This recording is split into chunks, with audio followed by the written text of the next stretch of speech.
السلام علیکم دوستو، آج کا قصہ بھی حضرت لال شہباز قلندر کے حوالے سے ہے۔ کہتے ہیں ایک بار سیون کی گلیوں میں ایک فقیر ننگے پاؤں، وہ سیدھا کپڑوں میں اور ہاتھ میں کٹورا لیے دربار کی طرف چلا آ رہا تھا۔ لوگ ہنستے، کوئی مذاق اڑاتا اور کوئی راستہ بدل لیتا۔ وہ فقیر خاموشی سے چلتا رہا، یہاں تک کہ وہ حضرت لال شہباز قلندر کے دربار پر پہنچا۔ حضرت اس وقت درویشوں کے حلقے میں بیٹھے تھے۔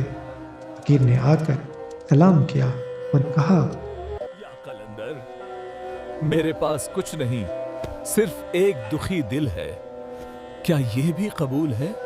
قلندر مسکرائے، آسمان کی طرف دیکھا اور کہا، فقیر، جو دل سچا ہو وہ خالی نہیں ہوتا، تیرے جیسا دل ہو تو رب خود بھر دیتا ہے۔ حضرت نے ہاتھ پکڑا، فقیر کو پاس بٹھایا، نہ ذات پوچھی، نہ مذہب دیکھا اور نہ ہی لباس، کیونکہ قلندر کا دربار ہر اس شخص کا ہے جو دل لے کر آتا ہے اور دنیا چھوڑ دیتا ہے۔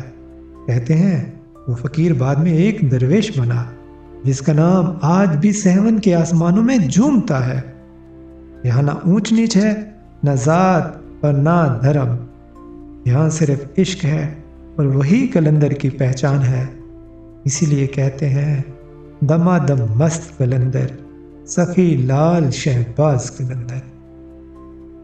دوستو، آج کل ہم صرف لوگوں کو ظاہری لباس اور اس کے حلیے سے دیکھتے ہیں، جبکہ اصل حقیقت تو یہ ہے کہ حلیہ اور لباس بے معنی ہے۔ اصل حقیقت تو دل کی ہے۔ جب ہم دل کو دیکھیں گے تو حقیقت خود بخود ہم پہ ظاہر ہو جائے گی۔